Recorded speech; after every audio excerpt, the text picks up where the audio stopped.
Welcome to episode 137 of We Have Issues. I'm Anthony. And I am Stevie Wildcard. And every week, Stevie Wildcard and I get together and we do our best to take all of the various life issues, that the universe throws our way. And we make them fascinated with a video game.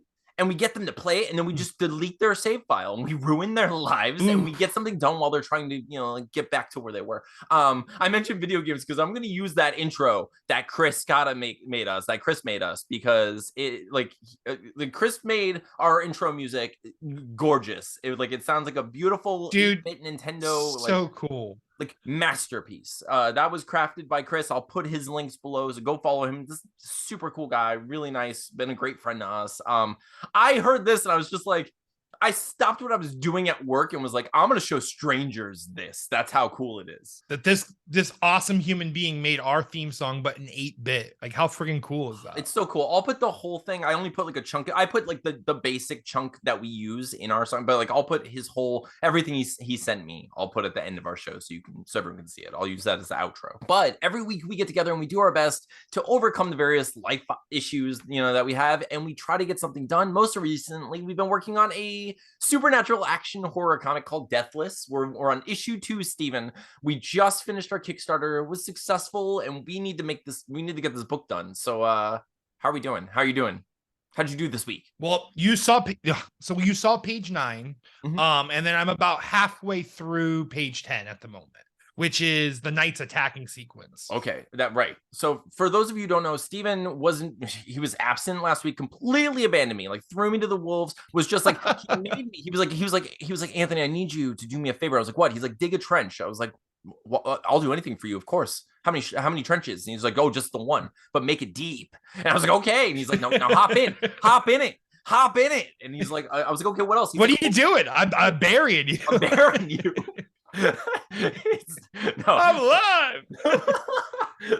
But last week Steven was very sick, and understandably so. I did my best to ramble through an episode. I it always makes me feel weird, but Steven, I miss you, and it makes me appreciate you so much, which I hate saying, I hate admitting, because then it's like are you gonna do it more? Are you gonna do it more? So I just keep appreciating you until I feel like I just need you, and it's just absolutely just need my presence. Although, dude, wow, my voice just cracked there. That was weird. Although your episode did awesome, dude. You got plenty of views on your own. You don't need my beautiful locks. You don't need this face. I can't live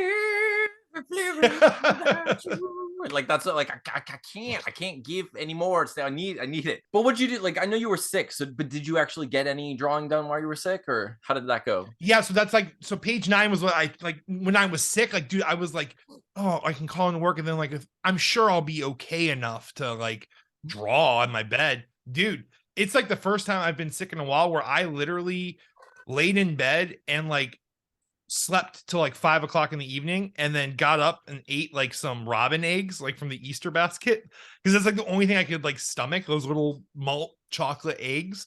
So and then I went back to bed. You were so sick that you could hardly do anything, and it was just really hard for you to get out of bed or do. What I'm hearing, Steven, I just have to say is you're a failure. I'm a failure. But not a complete failure. Failed. Steven failed this week. And there's no excuse to it. So no, I'm kidding. Okay. I think one of my favorite things about our show is you're like I just can't wait to paint this picture of how sick he was, just so I can let him know how much of a fucking failure he is.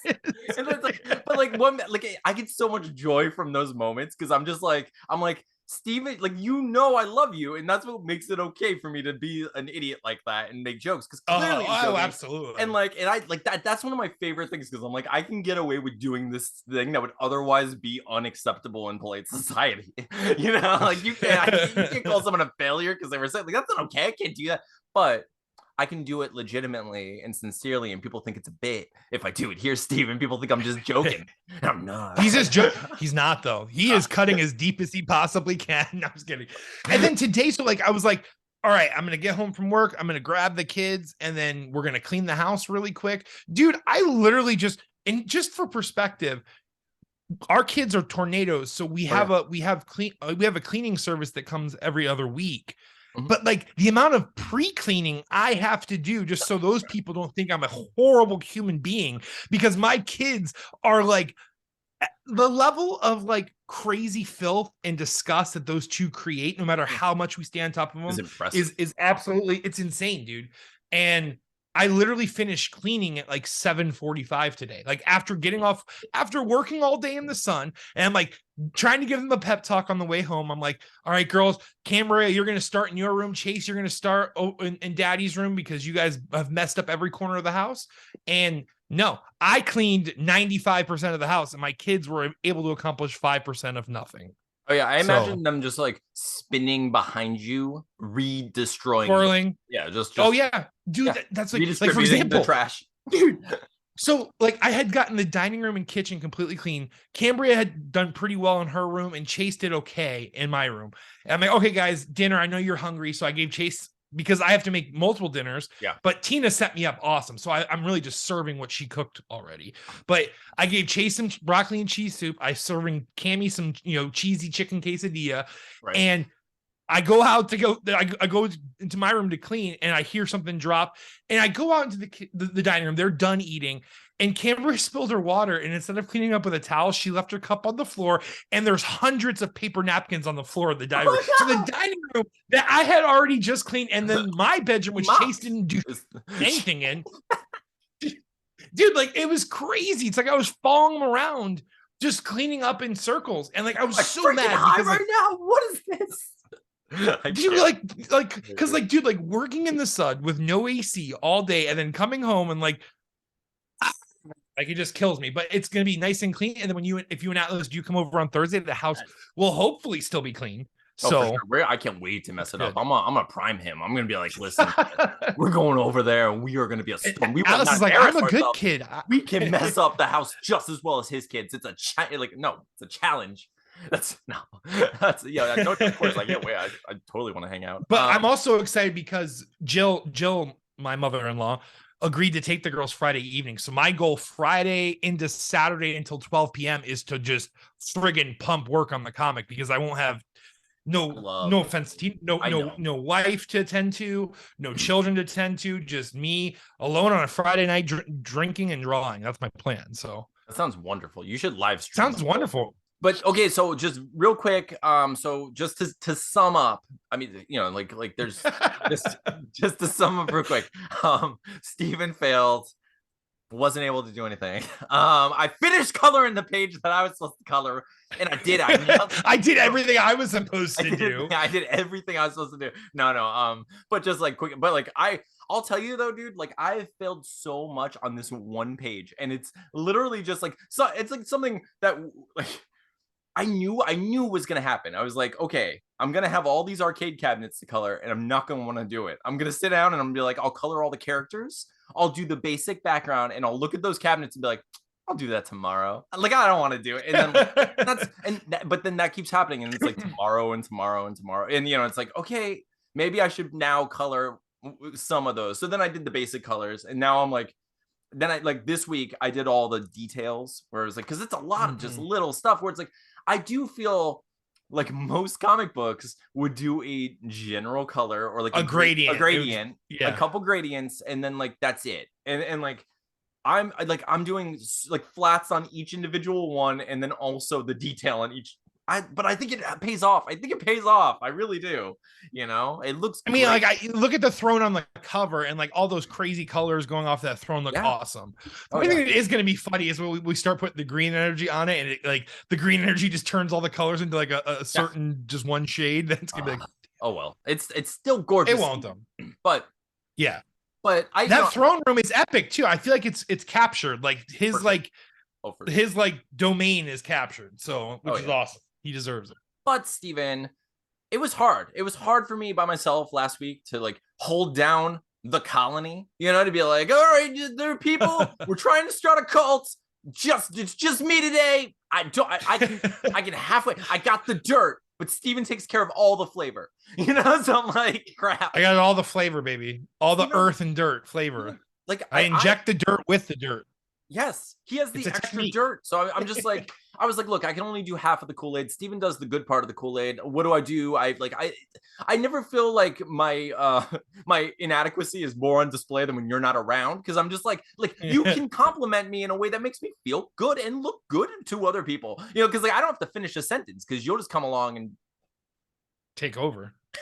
And I'll make that sandwich. I was wondering if you were gonna make me sit there with it, like you'll just come along and you'll come along and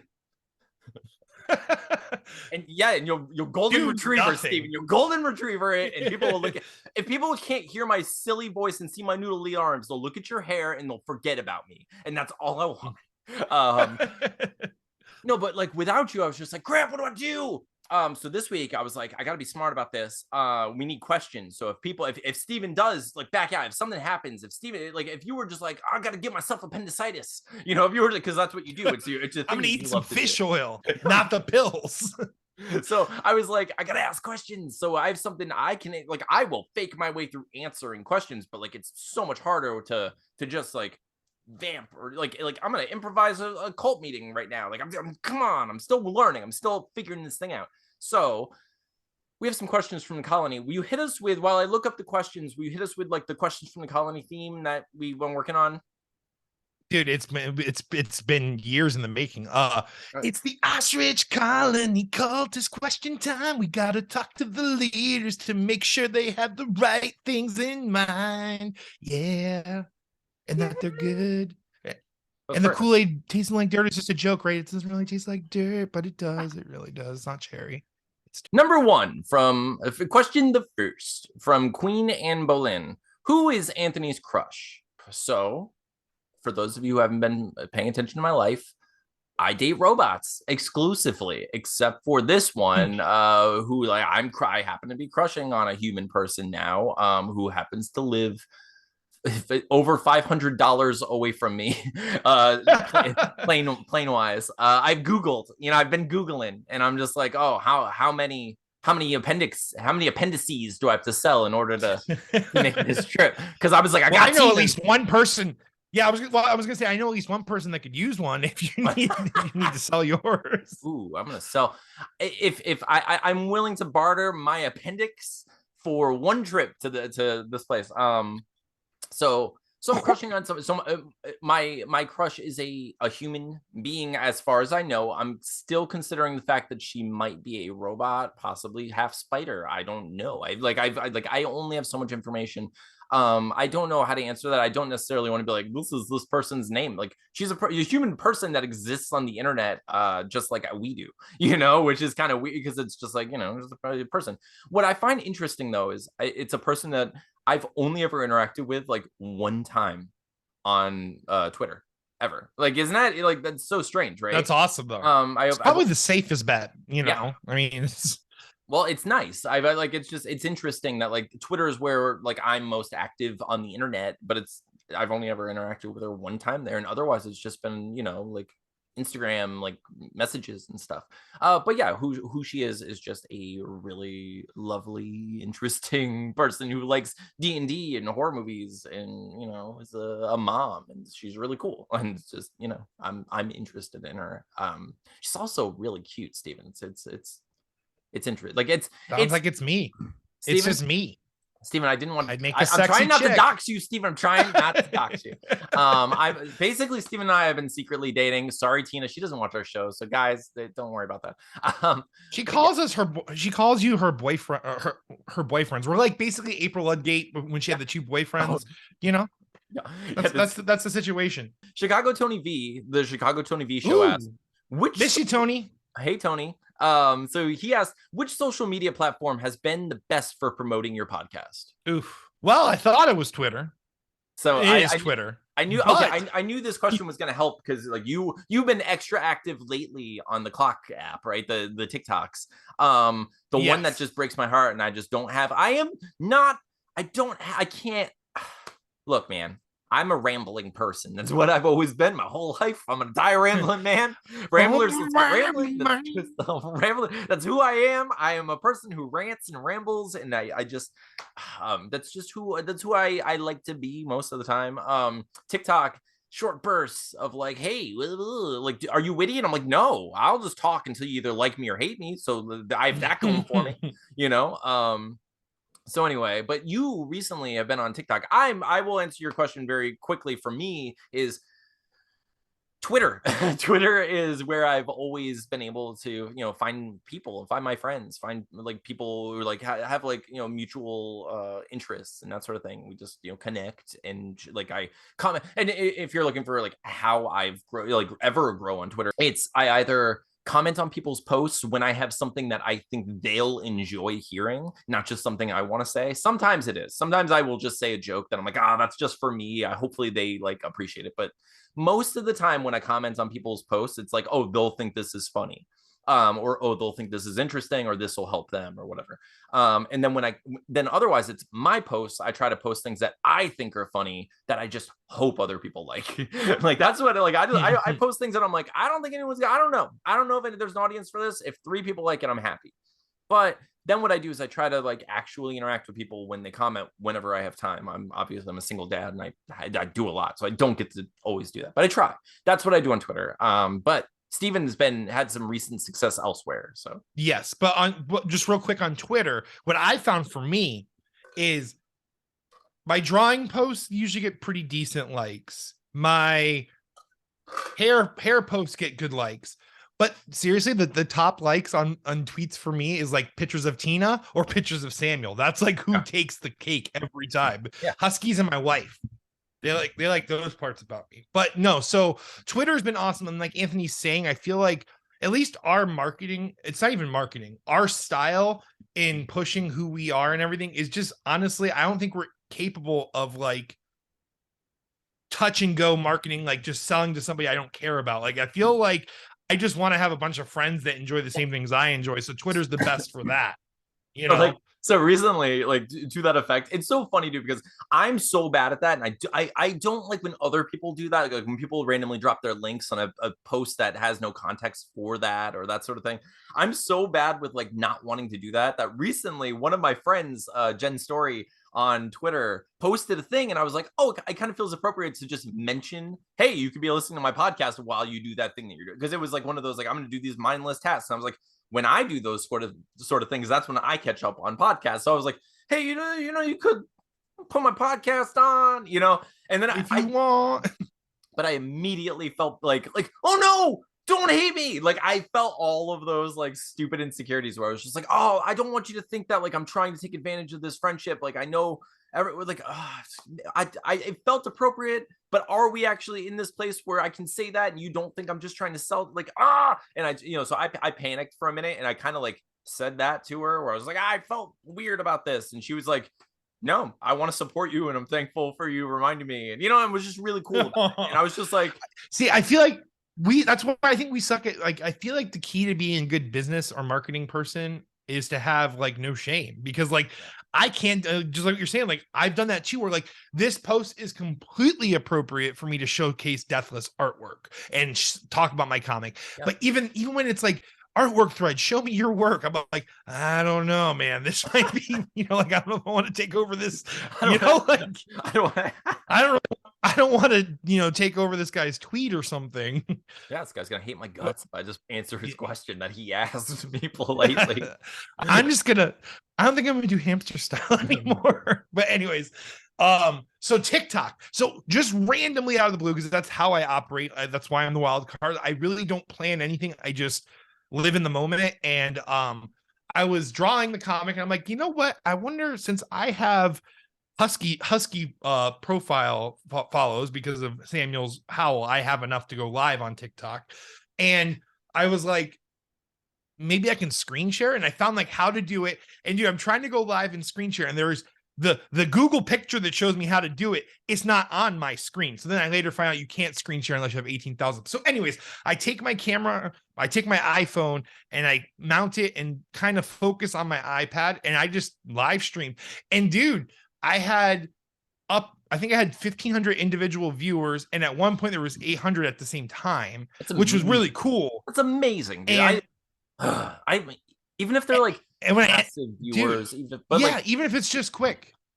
But that's incredible. I had 2 people stop and comment though. They stopped and commented and was like, "Whoa, what's this?" And I actually like went into my files and showed them the other pages. Oh, and see, that's so was cool. talking like, and I think like, and the more you do that, the more you're going to get regular like viewers, you know, returning and like watching you, especially if you have any sort of like regularity to it, if it's like a consistent thing that you do, you know, even if it's every other week, but like it's, you know, people are, I need to find an angle is the problem. It's so, because like, dude, this is how I was doing it. So see where my microphone is right now? The only way I could actually kind of get a decent angle was by putting my cell phone on the mount where my microphone is, and I had to draw past it. So I'm like very awkward. It was very uncomfortable. I think I need an over the shoulder situation where they can probably see my head and like my hand, you know. But anyways, it went really well. I see the future where Steven just has his phone strapped to his head, just duct tape. I was thinking just duct tape to my head, and I'm just like looking around. It shows how much like how hard I have it focusing. Like it's like, why does it keep looking at that wall? Wow. But yeah, I had like a few people. It happened so quick. Like you see the viewers, you see the likes like flying, and like, whoa, this is pretty cool. But I see a better system to do it. So I'm gonna definitely do that. And then if I can get up to 18,000 followers on TikTok, I will be able to screen share, which is gonna be the best because then I can just narrate while I'm drawing, and it's gonna be amazing. So, but yeah, it was a pretty good experience. So I would say TikTok does seem like it's gonna be fruitful. So I am gonna try to push that avenue more. Yeah, I feel like in all of it, the most frustrating thing for us has been like just finding the niche and like recognizing like, because there is a little like, for me personally, also you'll use my I statements. I think it's discouraging for me to feel like I have to compartmentalize so much, or like you know, like fit a particular box where I'm like, and I probably do, I tick off like horror movie guy in general, like I, you know, like I have these things, like, you know, I'm a comic book nerd, like I get it, I can, you know, but I don't feel like I hate feeling like I'm just that cookie cutter one thing and I have to be that. And I think I'm always afraid of that, you know, because like, I mean, if you look at my TikTok, it's a bunch of nonsense. It's like, oh, here's like, he likes to make random jokes, but there's no consistency of like topic or anything like that. And he's not always making jokes. He's also doing like, I do whatever. I don't know. I don't have the consistency of all you need to do is just here's your TikTok persona. Okay. Yes. You are just you're the human population control guy. Remember? And I love the try it guy. Yeah. And dude, just upload one of those a day. Just put your little outfit on and do one a day. Oh yeah. Every day, do one. For those of you who don't know what Steven's talking about, I in my youth, my young days, I made a video called "The Fun Facts" by the Bureau of Population Control, the Federal Bureau of Population Control. Did you know that 85% of people can regrow a limb after it's been cut off? Hacks, that would lead to in hopes that you would try it. And then at the end, try it. Just say try it. And my fear these days is like, I don't know how like someone will litigious people are, you know. Yeah, but it's just like I have to put like a little thing on the end, be like, oh no, please don't actually try this, little, you know. But anyway, I thought it was funny. Those were some of my favorite like quick snippet videos I ever made. Yeah, I could do that. I thought about being like the movie pitch guy because I have a million random movie pitches, you know, like I could do those. My Castlevania like tweet was pretty big, you know, like I could do that, you know. But I don't know. I like for us so far, it's been Twitter mostly, and it seems like TikTok is, as everyone, you know, but before it dies, it's gonna get better before it's gone. You know, we'll see how that works. Like Steven's gonna become the king of TikTok, and it's gonna disappear overnight. That's what's gonna happen. I will join the CCP so fast. My federal agent right now, just like, oh my god, we got confirmation. We got confirmation. Our next question comes from Jess Lee at Soft Apocalypses, whom I love, by the way. Just have to say, I love her. She's amazing. She is awesome. So she asked, what are your favorite bands / musical acts? I mean, sorry, my kids were like, all right, I'll answer for Steven. It's Deer Hunter and Coheed and Cambria. Dude, my kids were being like, I don't even know what was just happening. But anyways, yes, Coheed and Cambria and the Deer Hunter are probably my two favorite bands. Coheed's definitely number one, and they actually just released also in number one by the Deer Hunter. tried, really. But like those are my big two, but I would say some other like honorable mention bands that I actually do love that I feel like kind of rounds out who I am as a person. I really love Gorillaz, like pretty much all of the Gorillaz like discography. It's just easy listening, or it's just really cool and it's experimental and it's awesome. I also like From Autumn to Ashes and most of the 2004 to 2007 scene. So My Chemical Romance, Senses Fail, Silverstein, all those cool bands. A little bit of Dragon Force. I like Taylor Swift, Lady Gaga, but yes, Coheed and Cambria and the Deer Hunter are definitely my favorites. I'm very adamant about that. Nice. Love me, Claudio. Yeah, I mean, Coheed's one of my favorite bands. Also, I don't know if I could choose. Like, it's hard. Like, I mean, recently I've been listening to a lot of Bayside again, which like I gotta get out of that. I'm trying to. I hate when I start listening to songs and I'm like, oh, I just like this song. And then after like several times of listening to it, I'm like, oh, this song actually has like lyrics that are appropriate to me in this moment. I need to get out of this. Like, my brain is tricking me into enjoying this. Yeah. It's like, I don't know. Try to save me.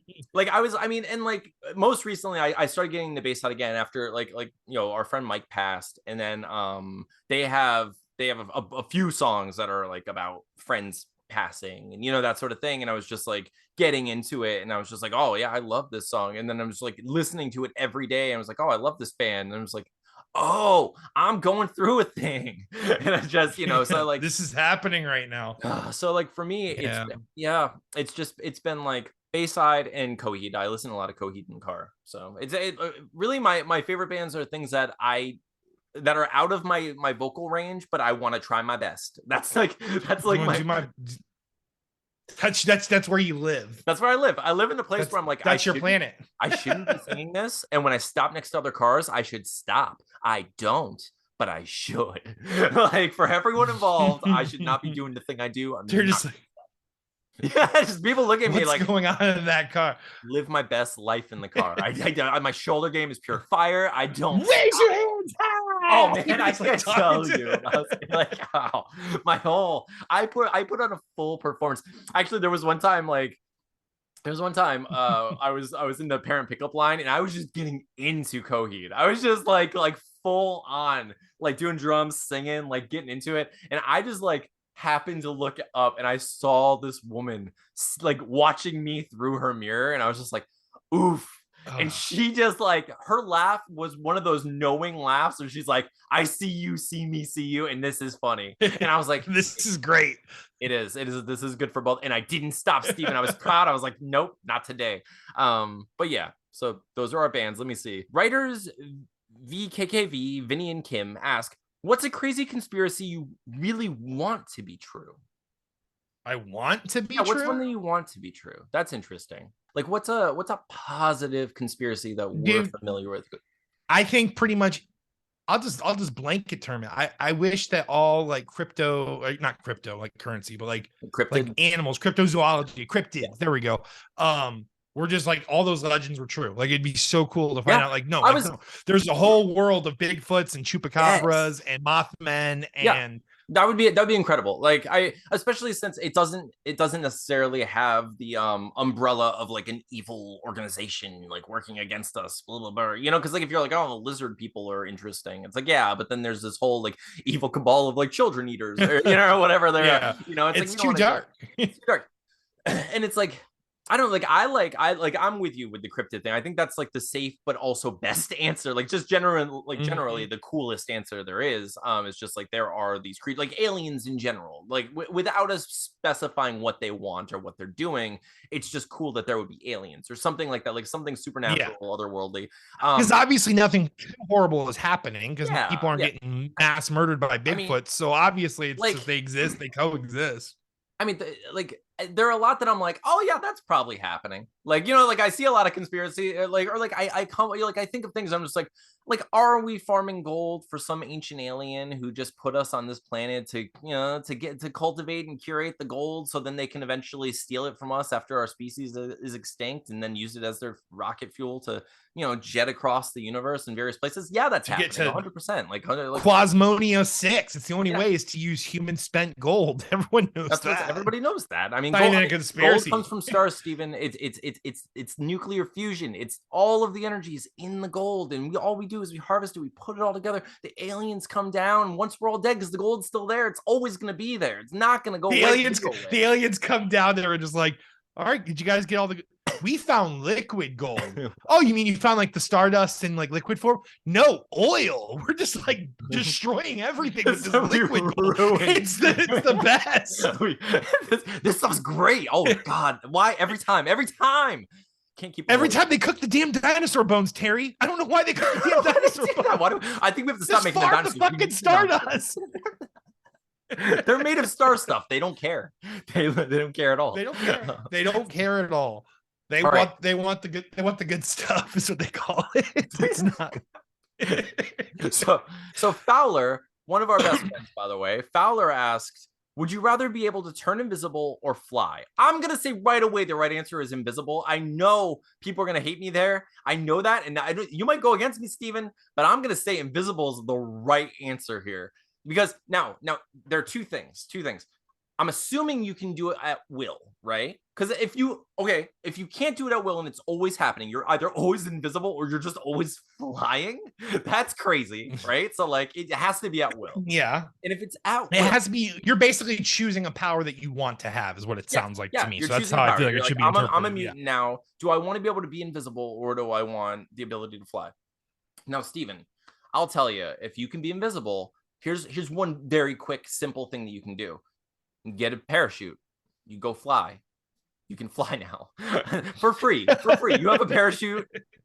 You get on a plane for free. Where people are parachuting, you jump out and you're like, "Hey, look, I'm flying." You just open commercial airliner doors like you're not supposed to. Like, yes.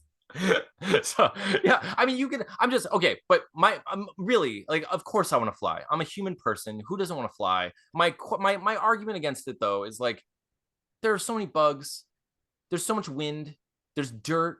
There's weather. Like I'm gonna get struck by lightning. I'm gonna get hit by a plane. I'm gonna get like there are all these things. I'm gonna get. Do you think the government's just gonna let me fly around? They're gonna harass the hell out of me. Like They're gonna think I'm a superhero. I don't have super strength. I can fly a little. I can fly. Like, and it's not like cool flight. It's like this. I have to do this. It doesn't make sense. It doesn't even make sense like in physics because my arms aren't big enough, but it just that's the rule. The bumblebee, it's crazy. His hands move so fast you can't even see it. It's okay, Steven, it's like super spirit fingers. I have to ask you though. Okay, for real though. Would you choose flying? What would you choose? I want to know. I actually do have a pretty decent argument because, and this is pertinent. I just rewatched, and Brandon watched with me. He's never seen it. Dragon Ball Superhero movie, which is like, this is like one of the Dragon Ball Super movies, and it's pretty awesome.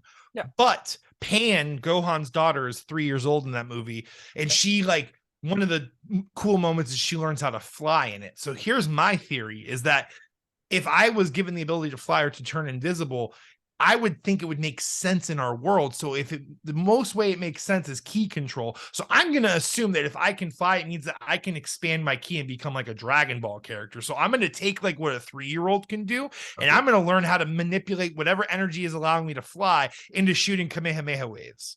That's my thought. At the very least, I'm pretending to be Goku and flying. I was going to say, okay, that's where I was going to go with this. I was like, I'm not going to shoot down your dreams, Steven. This is a hypothetical, and I won't let you have it. You're not going to Rob Diver me. I'm not going to. No, you can be Goku. You know what? I'm going to let you win this one and just say, like, I'll tell you though, like I think we've said this on our show before, but like I've always historically, like as a kid, I was like, oh, I would like only bad people want to be invisible. I was like, because like I was like, look. Yeah, I already feel invisible a lot of the time, like that. Like I already feel like I'm like, I'm not nobody, like I'm not like a famous person or anything. I'm just like another, like a normal, like I'm a Paul Rudd clone. I'm a guy, like I'm a non-Rudd, I'm a mediocre Rudd at best, So I was like, I'm not one of the Rudd brothers, Rudd brothers. So. I mean, we're gonna have a sitcom called Rudderless, and it's just how we're just beaten down by life. Just we can't do anything. We don't have the drive to go forward. They have like this thing they call it the Dutch rudder in their family, but it's just them canoeing together. It's not like a dirty thing. They're actually just canoeing. It's just what they It's not in their family. It's what the Rudds do. They Dutch rudder on the weekends. Don't Google it. Google it immediately Don't, at work. Do not Google Dutch rudder. You know, I already feel like I'm like, I feel invisible enough. I don't want to be invisible because then like, what am I going to do? Steal stuff? You know, like that's how I felt as a kid. But like, as I get older, I was like, wait. There are a lot of morally gray things that I think are perfectly fine and like within the realm of or spectrum of like chaotic good. You know, where I'm like, look, I can do a lot of good things that may not be legal, but I don't care about that. Like, I'm not like, I can go and see Coheed and Cambria. I can go and see any show I want. I can go see every concert. Every concert I ever want to go to. I can go to any movie I want to go to where they're showing a screen to nobody in the audience. I can go sit there instead of paying, you know, an extra amount of money or whatever. You can do all these little things, but I mean, imagine going to see like the shows. You get free flights. You can get on, planes and such. You can get on free buses. You can get on wherever you want, but you do all these things that are like, maybe morally questionable, but it's victimless crimes in which society is kind of creating that issue anyway. It's like, look, this doesn't have to be a thing, but capitalism or whatever. So what are we gonna do? So anyway, I kind of like I lean toward invisibility with that because I feel like it would benefit me so much. Whereas flying, it's like, do I really want to go outside? No. Is it gorgeous up there? Yes, 100%. Like I would love it if I could go up into the sky and just like look around and like be under the stars. Like it would be amazing. And you know how often I would do that? Like never. I would just ever like right now as we're saying this, there's a universe out there. I can go outside and just be like, man, look at Orion. He has a belt and a dong. Like I could see both of them. It's amazing. Like he's just swinging that sword. If you don't believe me, that man, call it a sword. You call it a sword. Swords do not go on the inner thigh. That does not work that way. It is three. Who's storing their dagger? Like, no, you don't store a dagger near your dagger. It doesn't happen. Or it doesn't. Too risky. Too risky. It's the story of the first circumcision. Orion's belt. Orion's belt. So no, but anyway, but I could go outside and go look at all these fast. It was a Big Dipper. Now it's a Little Dipper.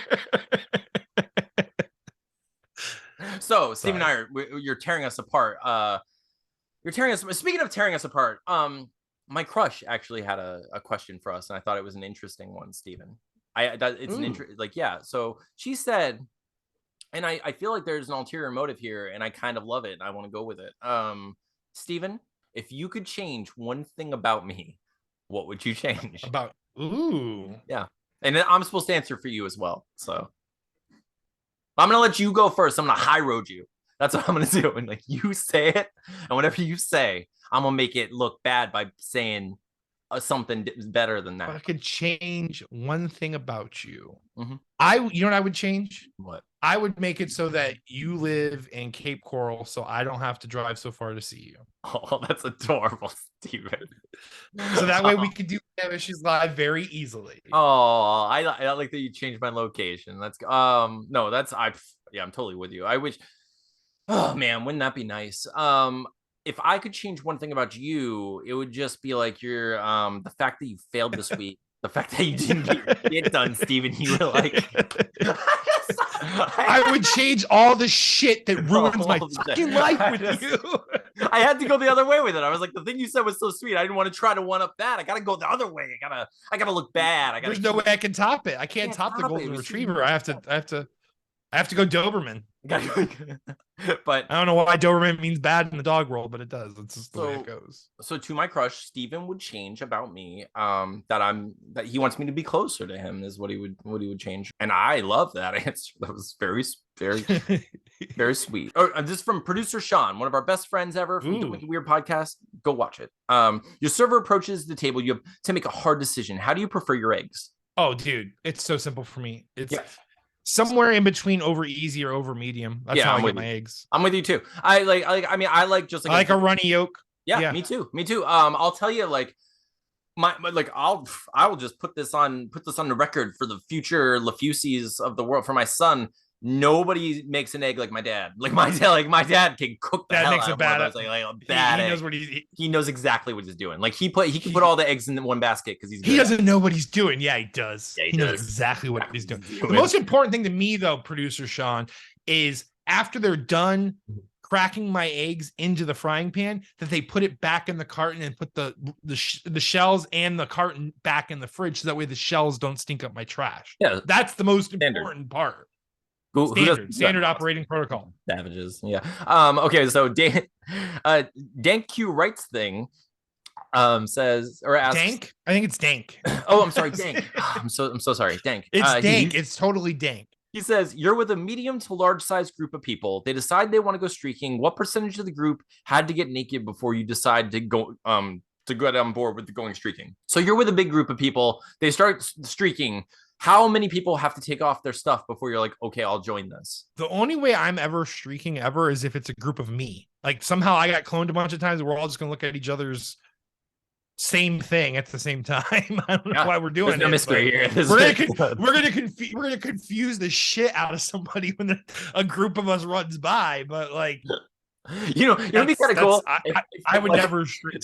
I like the idea that you paint it's just you, but then behind you it's a bunch of clones, but they're all painted various shades of colors, just like as if you're running so fast. So it's like just after images. Just like a red one and a blue one, and they're just like slowly running behind you. Like what was that? Nobody knows, but it was clearly going so fast. But no, I so fast, but like so slow. It's making like a caterpillar of speed. I'm with Steven with this. I've never been a streaker, and like you judge me all you want. I'm not a person who's ever been like I can't wait. Even in the hypothetical. No. Okay, I'll tell you this. If money is involved, then your question is also irrelevant because it's no amount of people. If you were like, I'll give you $1 million to go streak, I'll be like, I don't care where, I'm gonna do it. Like I don't care. Like that's my relationship with money. Is if you give me $1 million, I will recreate the scene of Game of Thrones with a lady jingling a bell saying shame as I walk down the streets. 100%. Like there's no question. Yeah, and like smiling. Like I'm not gonna be upset or shame. And it could be 32 degrees out. I'll still do it. I don't care at all. Like all the shrinkage in the world couldn't stop me from getting that money in that moment. But as far as people are concerned, I am not swayed by that particular peer pressure. Like I get like, oh, I mean, it would be interesting for me because I'd be like, oh, I now have a lot of information about a lot of my friends, and I'd be like, yep.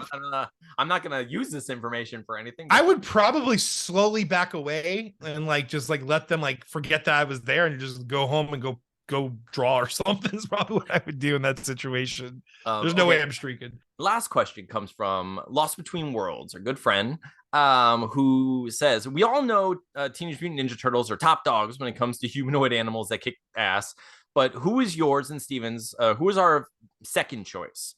Street Sharks, Samurai Pizza Cats, Battletoads, SWAT Cats. For me, it was definitely Street Sharks. So what do you think?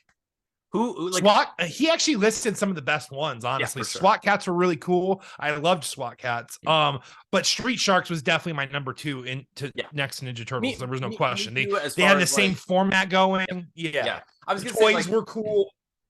I love the idea of Battletoads growing up, and I always wanted to play the Battletoads game. I didn't really have a lot of opportunities, and then I never had Battletoads toys, but I did have Street Sharks toys. So I was definitely into Street Sharks. I'll tell you though, since you didn't specify karate and it doesn't have to be on the street, I'm gonna say my other favorite one that wasn't listed is Earthworm Jim.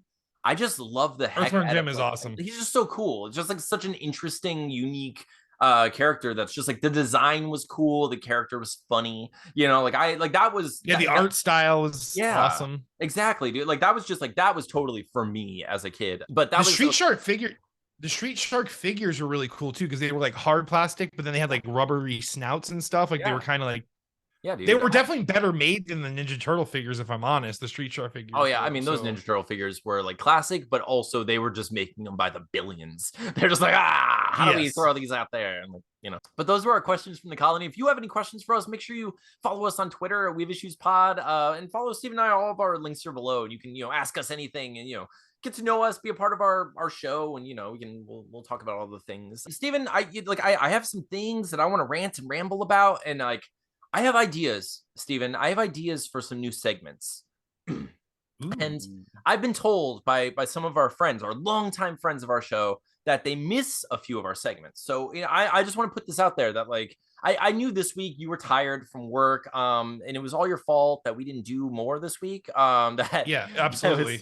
No. Listen, I will get up on the cross of this show and take that. Like it was my fault. Like No, I won't. No, I won't let you be the martyr of the show. I love you. But like, no, but this week it's getting late. Steve and I had a lot to do, but I do want to say that like in the next few weeks, we're gonna get into some of our old fun segments and also some I want to start talking more about movies and stuff, Steven, because I want to get into making stakeout soon. We're gonna start getting into that, but I want to start talking about movies and like fun movies that we grew up with, because like I recently watched all of the Honey, I Shrunk the Kids movies, Steven. All of them. Those are great. I watched them. All of them. Yeah, I watched all 3 of them. And I just like, I need to talk about it. I don't have time this week because I know I'm going to rant. I know we're going to ramble and I want to be able to talk to you about it at length. So I'm just going to put that out there. If you haven't seen those movies, watch those movies this week and get back to us. Go get caught up because it's coming. It's coming. Because it's coming. We're going to talk about the Honey, I Shrunk the Kids movies. Maybe I'll watch it with the kids. I'll try. You should, dude. I just watched them with Atlas and he loved them. We're on Disney, right? I think they're probably on Disney Plus, right? Yeah, they're on Disney Plus. So we're on it. Totally worth it. So yeah, just stay tuned. We're gonna get into the comic conjectures. We're gonna come up with some interesting movie segments. But anyway, we have a lot coming up, so just stay tuned. But speaking of that, Steven, what are you going to do this week? So I'm going to continue working on the comic. I'm on page 10 right now. So now I'm in the battle sequence. I'm like halfway through the book. So there's going to be a lot of pretty cool art coming out. So I'm going to try to finish up page 10 and get page 11 too. That's always my goal is 2. So this week I'm going to color the next page that you just sent to me, which I think looks awesome. And I can't freaking wait. Like I love that. Like every page as a whole looks great, but every single page has some section, like it be it like top, middle, bottom, or but some section is always just like glorious, like something about each page has something where I'm like, oh, that's the hero segment of this page and it looks so freaking cool. And I'm just like, I love it, dude. I get like every page has like, it's like a feast for the eyeballs, like I love it. I actually really liked on that page too, of course the spear things and stuff were cool, but like I actually really like the way I drew like Mr. Brian in the throne, just like kind of talking in the different ways he was doing it. Yeah, that was my favorite. Center. That's the center's that's what sold it, because like the overhead shot looks cool and stuff, but like that center part just is so like it's just perfect. Like the expressions and everything are just so good and it's solid. Mm-hmm. And I love how like your art can like progress, but it's slow enough that like it's not noticeable page to page, but I still see it happening. I'm like, oh, this is really cool. Like this book is still consistent stylistically, but still obviously growing. It's still growing, and I love it. Like I mean, like if you compared page 1 of Deathless issue 1 to page 9 of Deathless issue 2, it's drastic. But it evolves enough per page. Like I mean, even when I was drawing page 1 and 2, I was like, I don't know how I'm gonna top these, and now it's like 1 and 2 are like nothing. They're garbage pages. I love it, dude. But that's what we're gonna do this week. Thank you all for watching. Thank you for listening. Stay tuned for the song that we're gonna use in the outro. It's the whole 8-bit intro that we have that Chris made for us. I'll post his link below. We also have a bit of stuff. If you're new to our show, but you somehow made it this far into the show, after the music ends, we usually put some kind of like little tidbit, little like blooper, not blooper, but just something that didn't work. Like usually what it is it's the cold open that we don't know what to do with when Steve and I just ramble about nonsense. It goes at the end. So if you're looking for like extra silly stuff and you like when we talk about extra silly stuff, check that out. But there's otherwise, extra silly stuff. Yeah, there's silly stuff back there. But otherwise, thank you all for listening. Thank you for watching. If you're only listening on one of the various podcasting apps, thank you for joining us at all. But please check us out on youtube.com/wehaveissuespodcast. Hit the subscribe button, go to wehaveissuespodcast.com and buy our comic books, and support us however you can. Thank you all so much for consistently and like awesomely supporting us and loving us, and we appreciate you. Yeah, have a wonderful week. Thank you so much. I'm Anthony. I'm Stevie Wildcard. And this has been We Have Issues. See you next time. Bam!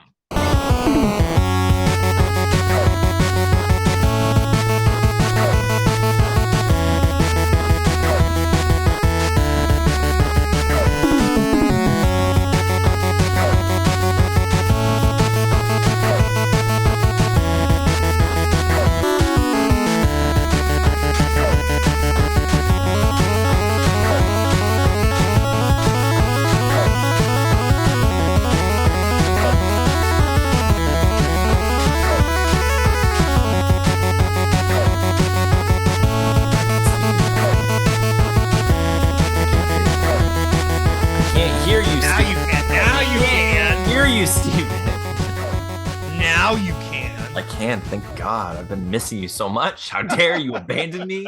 Leave me to the wolves, Steven. The wolves. Dude, the worst stomach ailment I've had since, okay, the only other time I've ever had like a stomach bug or flu like that is when I almost killed Tina, Brandon, and I by cooking chicken, which was amazing. But I see, growing up in the Todd household, we reused oil and stuff like that. I had no idea there was an expiration on oil. So I grabbed the fryer down, which we never used, and I used 8-month-old cooking oil to cook a bunch of fish, or that I had cooked fish in before. It was delicious. And dude, marinating for 8 months. Dude, the chicken was fantastic, but I'm sure it was. I literally gave Tina appendicitis. I almost I was puking gray. That was like forever ago though. This particular time though, it was not the same experience because I don't think anything will top that. But it was rough, dude. And I had like a fever and chills too. Oh, that's so funny. It did. Although when you said growing up in your house, it reminded like you always saved like the fat and oils and stuff. It reminded me of the time. It reminded me of the time. I think I told this story in the podcast once, but it reminded me of the time when I had my iced tea and it was up on the counter. Do you remember that? Like, so if I keep this in anywhere, I had iced tea in Steven's house, just like a glass, a nice tall glass of iced tea up on the counter, up on the bar, not near any cooking utensils or anything, just up on the bar. And I take a sip, I play some Guitar Hero. I'm like, I'm getting thirsty. I'm gonna go get my tea. I walk over to get my tea. I'm looking back at Steven as he's, like we're battling to the death. So we're like like I'm watching him try to beat the score. Shadows fall, I'm assuming. Oh yeah. So so I'm watching him as I'm looking over, I take my cup and I put it to my lips and I dip back and I'm like, I already drank a little, so I have to lift it. I have to lift this cup. And as I lift it, my face is just splattered with warm oils. Just bad. Oh God! Grease from whatever your dad was making or doing with his life, and I was just like, "Oh, your dad's goo is on my face. This isn't great, Steven. This isn't great. Why are you drinking my dick oil? What? Why'd you keep? No, but no, that's what. Why did you? Yeah, why? Why does it have crumbs of food in it? Why did you use? No, but. So like, yeah, like I was under that impression, and then my poor upbringing is what led me to almost kill my girlfriend at the time, now wife. She literally did get appendicitis and had to have her appendix removed. Like it was a real thing. I mean, saved her life. Did you get to keep the? I forced appendicitis. Maybe it would have happened somewhere inconvenient. That's true. Maybe you saved her. I'm gonna say that your 8-month-old fish oil saved your wife. And we're not talking the omega fatty 3 fish oil that you take in supplement form, ladies and gentlemen. We are talking about Atlantic cod was fried in it 8 months prior, and that oil was not stored properly, and then it was used to cook chicken drums, which were delicious. And it cured Tina's broken appendix. So your move diagnosed and cured. I mean, it was like, hey, this is a problem. Yeah, you're the problem. No. This is a problem. We need to get rid of this. All right, let's get into this. So, oh man, I'm always stuck. Like when we like have like a fun conversation before we start, I'm like, that feels like it's just gonna be at the end, right? Like it's gonna be music. Everything we just said up until me saying hello, basically. And like, it's just a chunk. Sometimes I'm like, maybe I should do a cold open, but I feel like those freak people out sometimes. Like people are like, oh, what's going on? What's going on? Yeah. It's like I like it. I like that format, but I guess if like there's like another moment in the episode that's better for the end, you could always upload our little conversations on Patreon though, and just give Patreon people more stuff. Sure. Yeah, they deserve it for supporting like in such an incredible way. Oh, they're looking at you, Papa Sean, Fowler, all these freaking awesome people. Fowler. Dude, okay, let me see. We're on 137. Was there anything you definitely want to talk about? I know we have a bunch of questions, or at least we have a few questions. Talk about nothing in particular. I'll mention if like I got some like Coheed merch that came in, and my comic wall is now indie comics and not Deadpool. So yeah. But other than that, all right, cool. Let me see. All right, I'm trying to pull up the question thing before. Okay. All right. Hello, welcome to episode 137. We have I got stuck on the 137 because I was like, shouldn't I have made a Kevin Smith thing? Like, I didn't even think about it, Steven. It hit me as I said 37. I was like, fucking Kevin Smith. Damn it. Okay, I can do it. We don't need it. Okay, ready?